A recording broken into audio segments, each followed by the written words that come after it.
ओम वंदे देवमापतिं सुरगुरुं वंदे जगत्कारणं वंदे पन्नगभूषणं मृगधरां वंदे पशूनां पतिं वंदे सूर्यशशाङ्कमणिनयनं वंदे मुकुन्दप्रियं वंदे भक्तजनाथिं च वरदं वंदे शिवं शङ्करम्। गुरुर्ब्रह्मा गुरुर्विष्णु गुरुर्देवो महेश्वरा गुरुसाक्षात् परब्रह्म तस्मै श्रीगुरुवे नमः। अखण्डमण्डलाकारं व्याप्तं येन चराचरं तत्पदं दर्शितं येन तस्मै श्रीगुरुवे नमः। दोस्तों, कल हमने कुबेर और भगवान शिव की मित्रता का जो वर्णन था वो सुना। अब हम उसके आगे की कथा प्रारंभ करते हैं। तब ब्रह्मा जी कहते हैं, हे नारद, तुम कुबेर के तपोबल से शिव जी किस प्रकार कैलाश में आए, उसका वर्णन सुनो। निधियों के स्वामी होने का वर देकर और अपने उत्तम स्थान में जाकर कुबेर को वर देने के लिए विश्वेश मन में सोचने लगे। विधि के अंग से प्रकट हुआ मेरा स्वरूप पूर्ण रूप से प्रलयकाली है। उस रूप से मैं गुहक के घर कैलाश कैसे जाऊंगा। मेरे हृदय में से उत्पन्न रुद्र ही पूर्णांश तथा एकमात्र ब्रह्म है, जिसकी सेवा ब्रह्मा विष्णु आदि भी करते हैं। वह मुझसे सर्वथा अभिन्न तथा निराकार है। अतः मैं उसी स्वरूप से वहां जाकर मित्र बनकर कुबेर के समीप निवास करता हुआ महान तपस्या करूंगा। यह सोचकर रुद्र शिव की इच्छा से वहां जाने के लिए उत्सुक होकर सुगति दायक नाद रूपी अपना डमरू बजाने लगे। उसकी उत्साहवर्धक ध्वनि तीनों लोकों में व्याप्त हो गई, जो बुलाने की गति से युक्त तथा विचित्र गंभीर शब्द से संपन्न थी। उस शब्द को सुनकर ब्रह्मा विष्णु आदि देवता तथा मुनि समूह मूर्त रूप आगम निगम एवं सिद्ध जन भी वहां पहुंचे। सुर असुर आदि सभी अत्यंत प्रसन्नता के साथ वहां गए। शिव जी के समस्त गण भी जो वहां जहां थे वहीं से वहां पहुंचे। समस्त लोगों के प्रणम्य महान भाग्यवान गणों के स्वामी भी उस स्थान पर पहुंचे। उसकी संख्या को मैं कहता हूँ, तुम सावधान होकर सुनो। गणेश्वर शंखकर्ण 1 करोड़ गणों के साथ वहां गए। 10 करोड़ गणों के साथ केकराक्ष, 8 करोड़ गणों के साथ विक्रत, 64 करोड़ गणों के साथ विशाख, 9 करोड़ गणों के साथ पारी या त्रक, 6 करोड़ गणों के साथ सर्वांतक, 8 करोड़ गणों के साथ श्रीमान दुंदुभी, गणों में श्रेष्ठ जालंक नामक गण 12 करोड़ गणों के साथ, 7 करोड़ गणों के साथ श्रीमान समद, इतने ही गणों के साथ विकृतानंद, 5 करोड़ गणों के साथ कपाली, 6 करोड़ गणों के साथ शुभ संधारक कंडुक तथा कुंडक 1 करोड़ गणों के साथ विष्टम्भ और चंद्रतापन 8 करोड़ गणों के साथ गए। महाकेश नामक गणों का स्वामी 1000 गणों के साथ गया। कुंडीवाह तथा शुभ पर्वत 12 करोड़ गणों के साथ गया। काल, कालक तथा महाकाल ये गणाधीश 100 करोड़ गणों के साथ गए। अग्निक 100 करोड़, अभिमुख 1 करोड़, आदित्य मूर्धा तथा धनावह 1 करोड़, सन्नाथ तथा कुमुद 100 करोड़, अमोघ, कोकिल तथा सुबंतक 1 करोड़, काकपत एवं संतानक प्रभु 60 करोड़, महाबल, मधुपिंग तथा पिंगल 9 करोड़, पूर्णभद्र और नील 90 करोड़ गणों के साथ महादेव जी के पास गए। महाबली चतुर्वक्त 7 करोड़ गणों को लेकर आया। 120,000 करोड़ गणों की 2 सेना से घिरा हुआ सर्वेश कैलाश जाने के लिए आया।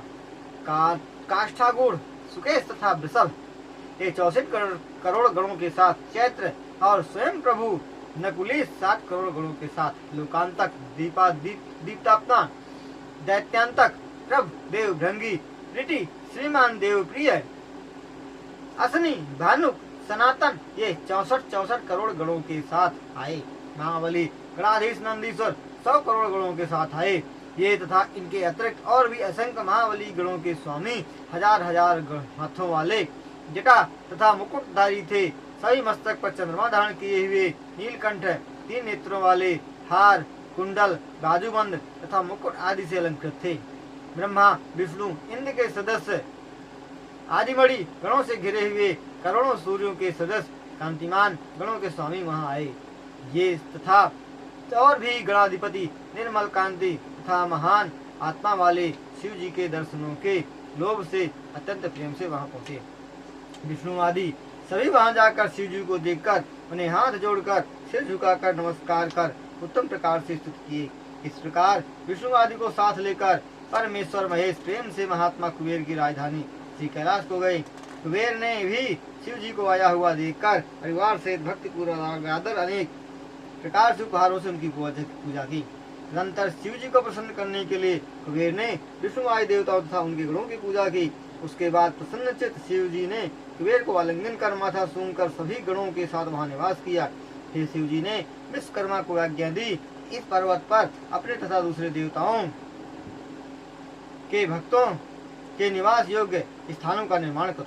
हे मुनिवर, उसके बाद शिव जी की आज्ञा से विश्वकर्मा ने वहां जाकर शीघ्र ही आश्रम की रचना कर दी। विष्णु भगवान की प्रार्थना को सुनकर शिव जी प्रसन्न हुए। इस प्रकार कुबेर के ऊपर कृपा करके वे कैलाश पर्वत की ओर चल दिए। वहां पहुंचकर सुमुहूर्त में परमेश्वर ने अपने स्थानों में प्रवेश किया। भक्तवत्सल शिव जी ने विष्णु आदि सभी देवताओं को प्रेम पूर्वक स्नात कर दिया, जिससे वे सभी अत्यंत प्रसन्न हुए। मुनि और सिद्धजन भक्ति भाव से शिव जी का अभिषेक किए। अनेक प्रकार के उपहारों द्वारा सभी ने उनकी पूजा की। अत्यंत उत्सव के साथ उनका नीराजन आरती भी किया। हे मुनिवर, उस समय आकाश से मंगलकारिणी फूलों की वर्षा होने लगी। अप्सराएं गीत गाती हुई प्रसन्नता से नाचने लगी। उस समय सुसंस्कृत जय जय तथा नमः नमः शब्द सुनाई दे रहे थे। उस समय सबको सुख देने वाला सबके मन में महान उत्साह उमड़ गया। उस समय शिव जी अपने सिंहासन पर अधिक शोभित हो रहे थे। विष्णु आदि सभी देवताओं ने बार बार यथोचित उनकी सेवा की। फिर सभी देवता उनकी स्नार्थ संबंधी तथा लोपोपकार अलग अलग स्तुति करने लगे। स्तुति को सुनकर प्रसन्न हो शिव जी ने उनकी इच्छाओं को पूरा कर दिया। सर्वेश्वर प्रभु ने प्रेम से उन्हें उनके मनोभिलषित वर दिए। हे मुनिवर, शिव जी की आज्ञा से वे सभी अपनी इच्छाओं को पूर्ण होने पर प्रसन्न होकर अपने अपने स्थानों को चले गए। मैं भी विष्णु के साथ प्रसन्न होकर फिर मुझे तथा विष्णु को आसन पर बैठाकर प्रेम से बहुत समझाकर तथा मेरे ऊपर कृपा करके परमेश्वर शिव जी ने कहा, हे विष्णु तथा हे ब्रह्मा, तुम दोनों ही मेरे प्यारे देवताओं में शेष तथा तीनों लोकों के पालक तथा सृष्टिकर्ता हो। मेरी आज्ञा से तुम दोनों निर्भय होकर अपने अपने स्थानों को जाओ। मैं आप दोनों को सुख देने वाला हूँ तथा विशेष रूप से तथा तुम्हारी देख रेख करता रहूंगा। शिव जी के ऐसे वचनों को सुनकर उन्हें भली भांति प्रणाम कर उनकी आज्ञा से मैं और विष्णु जी प्रसन्न होकर अपने धाम को आ गए। उसी समय प्रसन्न होकर शिव जी ने कुबेर का हाथ पकड़कर अपने पास बैठाकर शुभ वचन कहे। तब शिव जी कहते हैं, हे मित्र, मैं तुम्हारी मित्रता के वश में होकर तुम्हारा मित्र बन गया हूँ। हे निष्पाप, तुम निर्भय होकर अपने स्थान को जाओ, मैं तुम्हारा सदा सहायक रहूंगा। शिव जी के इस प्रकार वचनों को सुनकर प्रसन्नचित्त कुबेर उनकी आज्ञा से अपने धाम को गया। फिर शिव जी पर्वत श्रेष्ठ कैलाश में अपने गणों के साथ स्वच्छंद होकर योग विधि से ध्यान में तत्पर हो गए। वे कभी अपनी आत्मा का ध्यान करते, कभी योग में तत्पर हो जाते और स्वच्छंद चित्त होकर कभी कभी अपने गणों का इतिहास सुनाते थे। कभी विहार विशेषज्ञ महेश्वर कैलाश पर्वत के विविध रमणीय स्थानों में अपने गणों के साथ विहार किया करते। इस प्रकार रुद्र रूप धारण किए हुए परमेश्वर शिव जी अनेक योगी राजों के साथ अपने पर्वत पर विविध प्रकार की लीलाएं करने लगे। इस प्रकार पत्नी के बिना शिव जी बहुत सा समय बिताकर बाद में दक्ष प्रजापति की स्त्री से उत्पन्न सती के साथ विवाह करके, हे देवर्षि, उस दक्ष की पुत्री सती के साथ शिव जी विवाह करने लगे और लोक व्यवहार में चतुर होने के कारण वे सुखी हुए। हे मुनिवर, इस प्रकार मैंने तुमसे रुद्र के अवतार का वर्णन कर दिया। जिस प्रकार शिव जी कैलाश में आए और कुबेर की उनकी मित्रता हुई और इसके भीतर आई हुई ज्ञान को बढ़ाने वाली भगवान शिव की लीला भी का ही वर्णन कर दिया। इस लोक तथा जो परलोक वे प्रतिदिन इस प्रकार की कामना को पूर्ण करती है। इस कथा को जो सावधान होकर सुनता या सुनाता है वह इस लोक तथा परलोक में सुखों को भोग कर और अपने को मुक्ति को प्राप्त करता है। इस प्रकार शिव महापुराण के अंतर्गत रुद्र संहिता में शिव जी का कैलाश गमन नामक 20वां अध्याय संपन्न हुआ। यह रुद्र संहिता नामक प्रथम षष्ठी संघ समाप्त हुआ है। अब शिव महापुराण में द्वितीय रुद्र संहिता द्वितीय सती खंड प्रारंभ होता है।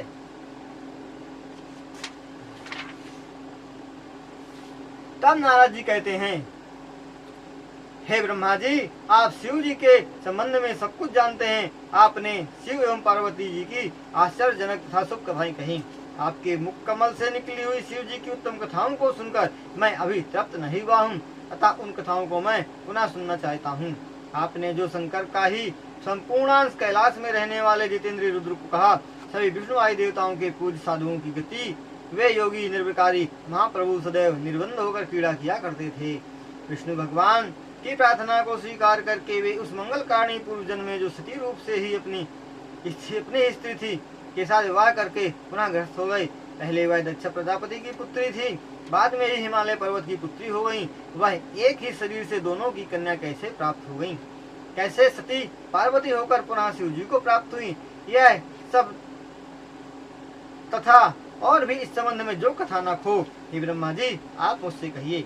तब सूर्य जी कहते हैं, इस प्रकार देवर्षि नारद के वचनों को सुनकर प्रसन्न होकर ब्रह्मा जी ने कहा, हे पुत्र, हे मुनिजनों में श्रेष्ठ, मैं तुमसे एक सुंदर कथा कहता हूँ, इसे सुनकर निसंदेह तुम्हारा जन्म सफल हो जाएगा। एक बार मैं पुत्रों के साथ संध्या नामक कन्या को देखकर कामुक हो गया।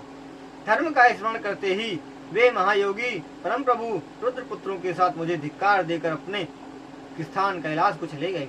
जिनकी माया से मोहित होकर वेदों के वक्ता मूर्ख मैंने परम स्वामी शिव जी के साथ वैर किया, उसी ईर्ष्या से मैंने पुत्रों के साथ उन्हें मोहित करने के लिए उन्हीं की माया में पड़कर अनेक उपाय किए। हे मुनिवर, मेरे तथा मेरे पुत्रों के वे सभी उपाय शिव जी पर निष्फल सिद्ध हुए। जब पुत्रों सहित मेरे सब उपाय व्यर्थ हो गए, तब मैंने शिव भक्ति में तत्पर रमापति विष्णु भगवान का स्मरण किया। उन्होंने आकर मुझे समझाया।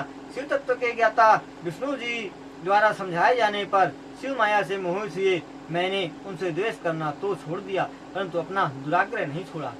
मैंने शक्ति की उपासना कर शिव जी को मोहित करने के लिए अपने पुत्र दक्ष प्रजापति द्वारा असिक्नी वीरणी के गर्भ से सती को उत्पन्न कराया। वही दक्ष प्रजापति की कन्या दूसरे जन्म में उमा नाम से उत्पन्न अत्यंत कठिन तप करके अपने भक्तों का हित करने वाली वह भक्ति पूर्वक शिव जी की पत्नी हुई। अब वे निर्विकार बुद्धि वाले रुद्र अपने विवाह काल में मुझे मोहित कर उमा के साथ गृहस्थी होकर उत्तम लीला करने लगे। उमा के साथ विवाह करके अपने कैलाश पर्वत पर आकर स्वतंत्र होकर संतान प्राप्त की इच्छा से परस्पर प्रेमासक्त होकर रमण करने लगे। उसके साथ व्यवहार करते हुए शिव जी का बहुत समय सुखद काल बीत गया। उसके बाद शिव जी की अपनी इच्छा से दक्ष के साथ स्पर्धा प्रारंभ हो गई, क्योंकि वह शिव जी की माया से मोहित था, घमंडी और मूर्ख था। शिव जी की माया के प्रभाव से महाघमंडी मूर्ख बुद्धि दक्ष प्रजापति महान शांत तथा निर्विकारी शिव जी की निंदा करने लगा। तब घमंडी प्रजापति ने इससे सर्वलोकेश्वर विष्णु को मुझे तथा सभी देवताओं को तो बुलाया था, किंतु शिव जी को बुलाए बिना उसने स्वयं एक यज्ञ का अनुष्ठान कर डाला। क्रोध में आकर उसने रुद्र को नहीं बुलाया, फिर उस बैर से मोहित होकर सती नामक अपनी कन्या को भी नहीं बुलाया। जब शिव जी की माया से मोहित मन वाले दक्ष ने अपनी कन्या को नहीं बुलाया, तब उस पतिव्रता सती ने अपनी लीला की। यद्यपि घमंडी दक्ष ने उसे नहीं बुलाया था, किंतु सती शिव जी की आज्ञा को पाकर अपने पिता के घर में चली आई। वहाँ शिव जी के अंश को न देखकर पिता से अपमानित हो सती ने वहाँ उपस्थित सबकी निंदा कर उस यज्ञाग्नि में अपना शरीर त्याग दिया। यह सुनकर शिव जी ने अत्यंत क्रोध कर अपनी जटा उखाड़कर वीरभद्र को उत्पन्न किया। गणों सहित पैदा होकर वह शिव जी से पूछने लगा, मुझे क्या आज्ञा है? शिव जी ने कहा, सबका अपमान करते हुए यह यज्ञ विध्वंस कर डालो।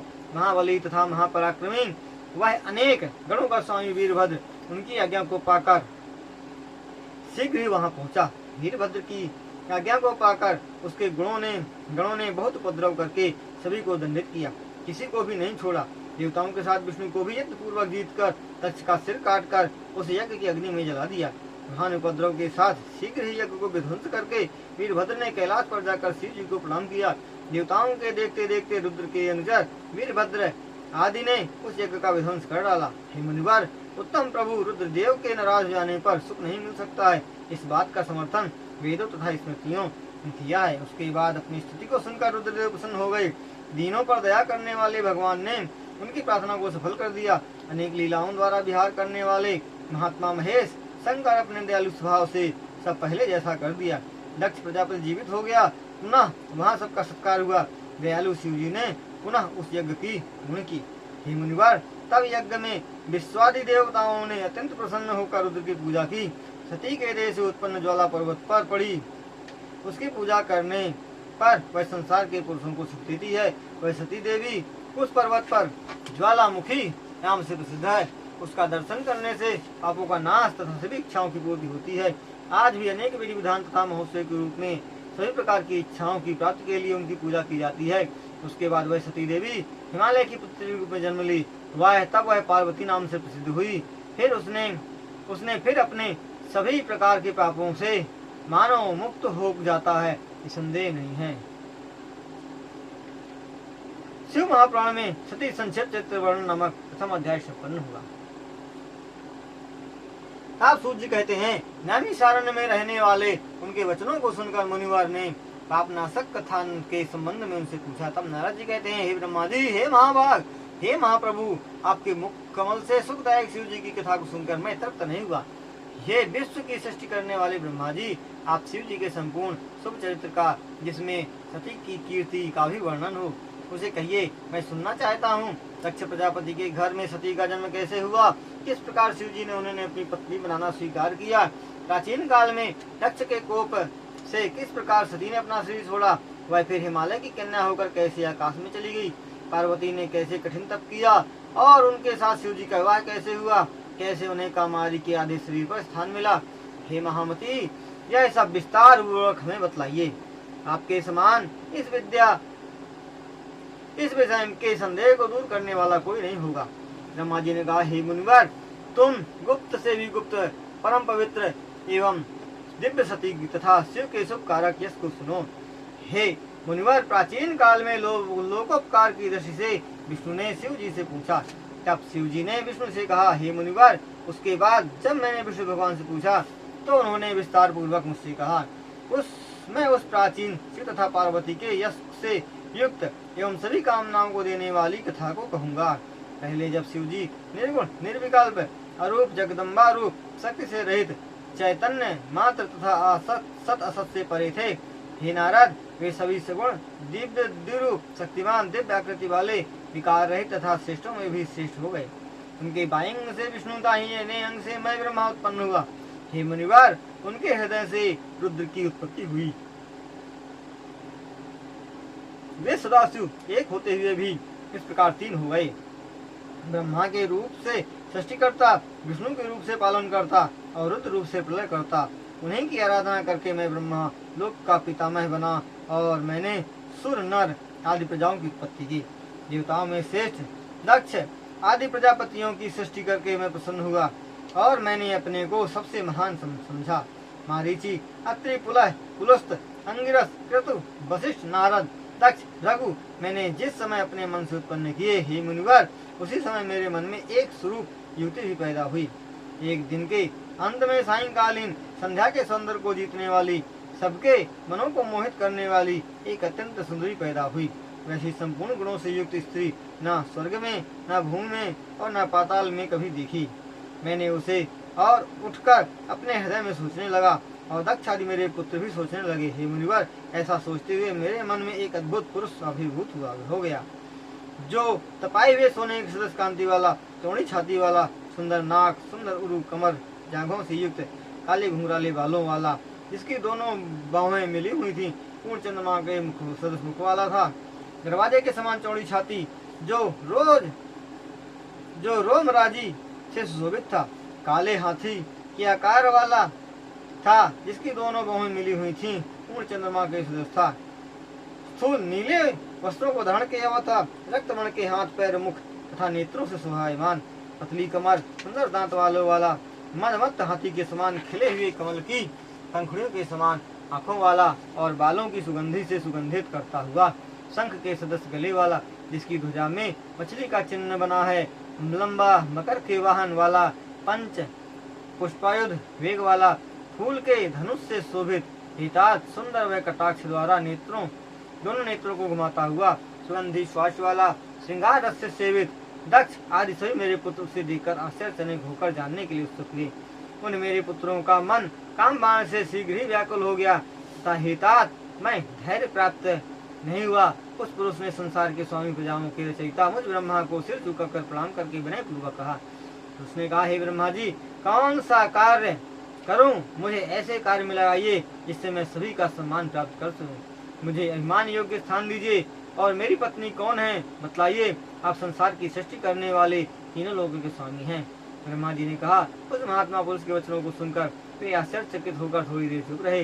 उसके बाद अपने मन को समझाकर आश्चर्य को छोड़कर ब्रह्मा जी ने उस पुरुष को पास बुलाकर कहा, तुम इस स्वरूप से 5 फूल के बाणों से स्त्री तथा पुरुषों को मोहित करके सनातनी सृष्टि करो।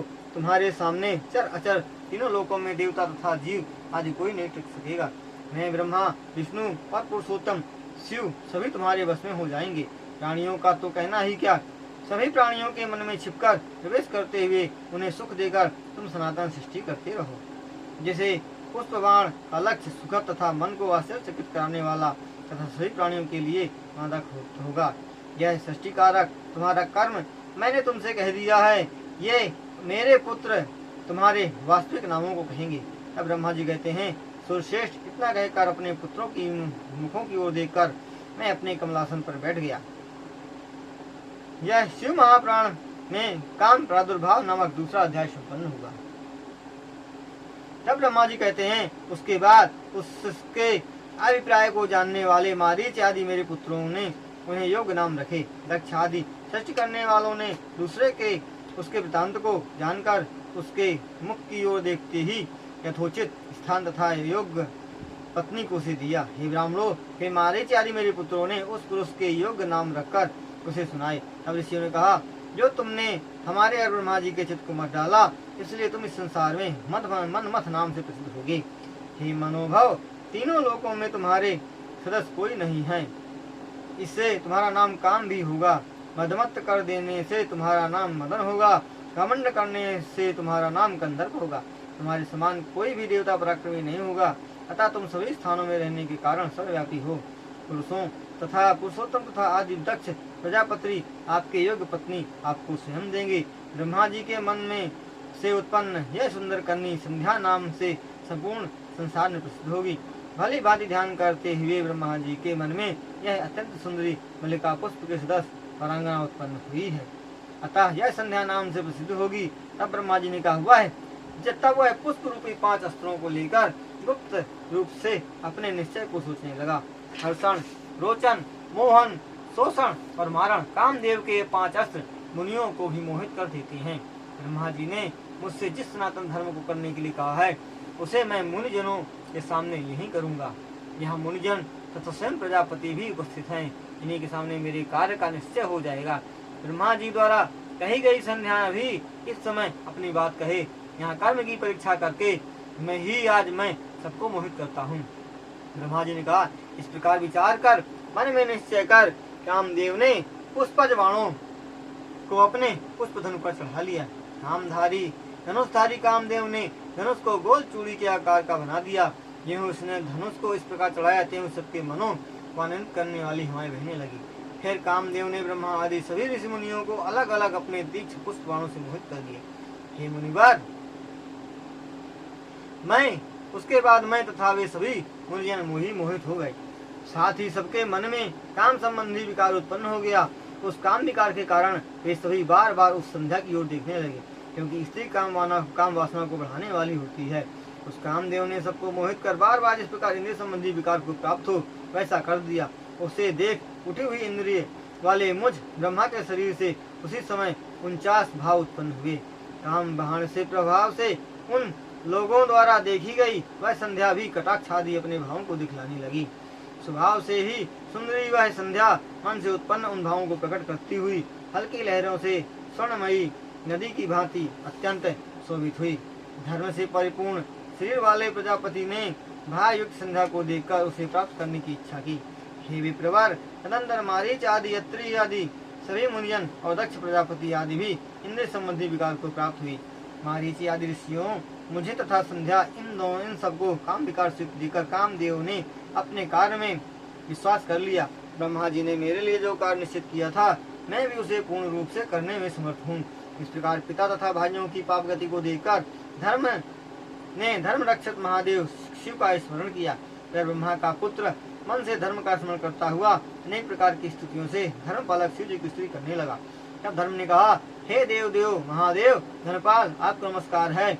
हे शिव जी, आप ही सृष्टि स्थिति पालन करने वाले हैं। हे प्रभु, आप ही सृष्टि काल में ब्रह्मा, पालन में विष्णु और प्रलय में शिव जी का रूप धारण करते हैं। आप सत्य, रजस, तमस इन तीनों गुणों से रहित हैं। शिव जी, आप ही तीनों गुणों से रहित, प्रकृति से पड़े, निर्गुण निर्विकारी, अनेक लीलाओं को करने वाले तुरीय हैं। हे महादेव, मुझे इस पाप से बचाइए। मेरे पिता तथा मेरे भाई ये सब पाप बुद्धि हैं। तब ब्रह्मा जी ने कहा, जब धर्म ने इस प्रकार परमात्मा शिव जी की स्तुति की, तब धर्म की रक्षा करने के लिए वहाँ स्वयं ब्रह्मा जी आ गए। तब वहाँ शिव जी आए। शिव जी मुझे आकाश से आता हुआ देखकर मेरे तथा दक्ष आदि के प्रति मन ही मन बहुत हंसे। उन सबको धन्यवाद देते हुए और बार बार हंसकर, हे मुनिवर, हम सबको लज्जित करते हुए शिव जी कहने लगे, हे ब्रह्मा जी, उसे देखकर आपके मन में काम भाव कैसे जग पड़ा। वेद को जानने वालों के लिए कन्या को देखकर कामों होना उचित नहीं है। जैसे माता बहन भाई की स्त्री अपनी कन्या, इन्हें कभी भी क्रोध से नहीं देखना चाहिए। इस वेद मार्ग का निर्णय तुम्हारे सामने उपस्थित है। हे ब्रह्मा जी, काम भाव के उदय होते ही तुमने उसे कैसे भुला दिया। हे ब्रह्मा जी, आपके मन में धैर्य की उत्पत्ति क्यों नहीं हुई, जिससे आप इस क्षुद्र काम के वश में होकर रमण करने के लिए उत्सुक हो गए। सदैव सूर्य का दर्शन करने वाले दक्ष, मारीची आदि योगियों का मन भी कैसी स्त्री में आसक्त हो गया, और किस प्रकार देश काल को जानने वाले मंद बुद्धि मंदात्मा कामदेव ने अपनी प्रबलता से बाणों द्वारा उन्हें विकार युक्त कर दिया। उसे तथा उसके शस्त्र ज्ञान को धिक्कार है, जिसके मन को स्त्री हर लेती है और धैर्य से हटाकर जिसके मन को चंचलता में डुबा देती है। तब ब्रह्मा जी कहते हैं, इस प्रकार तीनों लोकों के स्वामी शिव जी के उस वचन को सुनकर दूनी लज्जा को प्राप्त होकर मेरा शरीर पसीने से गीला हो गया। उसके बाद काम रूपणी संध्या को चाहते हुए भी मैंने शिव जी के भय से उसे छोड़ दिया। उस समय मेरे शरीर से जो पसीने की बूंदें छूटी, उनसे हे विप्रवर, अग्निवस्था और पितृगण उत्पन्न हुए। अंजन के सदस्य श्याम वर्ण वाले खिले हुए कमल के सदस्य नेत्रों वाले साधु स्वभाव वाले पुनरूप संसार से विमुख हे मुनिवर 64,000 अग्निवात्ता पितर 86,000 बहिर्सद पितर उत्पन्न हुए। दक्ष प्रजापति के शरीर से जो पसीना निकला, उससे संपूर्ण गुणों से सुंदर स्त्री उत्पन्न हुई।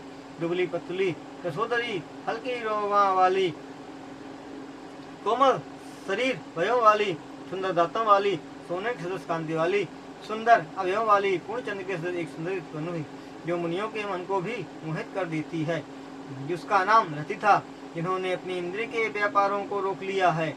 ऐसे मारीच आदि 6 ऋषियों में से वशिष्ठ तथा क्रतु को छोड़कर क्रतु से आगे पुलस्त, अंगिरा सभी 4 ऋषियों के बाद बीज भूमि पर गिर गया। हे मुनिवर, उनके वीरों से दूसरे पितृगण पैदा हुए। सोमपा, अजमा, भविष्यमान, इन सबको कव्यवाह कहा गया। क्रतु तथा सोमसा वरिष्ठ से सुकाली, कुलत्स से अजपा और अंगिरा से हविष्मान नामक पुत्र उत्पन्न हुए। हे विप्रेंद्र, चारों ओर अग्निश्वाता आदि तथा कव्यवाट नामक पितरों के उत्पन्न हो जाने पर निर्दोष धर्म कर्म में पारायण अपने उद्देश्यों में तत्पर पितरों की माता के रूप में उस संध्या को शिव जी ने देखा। इसके बाद वह संपूर्ण ब्राह्मणों के ऊपर कृपा करके तथा विधिवत धर्म की रक्षा करके वे शीघ्र ही अंतर्धान हो गए। उसके बाद मैं शंकर के वचनों से लज्जित होकर वहीं टेढ़ी करके कामदेव पर क्रोधित हुआ। उस कामदेव ने भी मेरे मुख को देखकर और मेरे अभिप्राय को समझकर हे मुनिवर, शिव जी से डरकर शीघ्र ही बाण चलाना रोक दिया।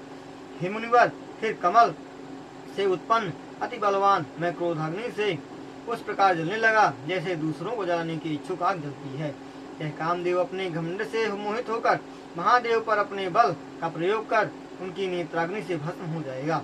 इस प्रकार क्षमा करने अयोग्य इस बात को ब्रह्मा ने जितेंद्रिय मुनि तथा पितृ समूह के सामने कहा। इस प्रकार दारुण साप को सुनकर कामदेव बाण चलाना छोड़कर वहीं प्रकट हो गया।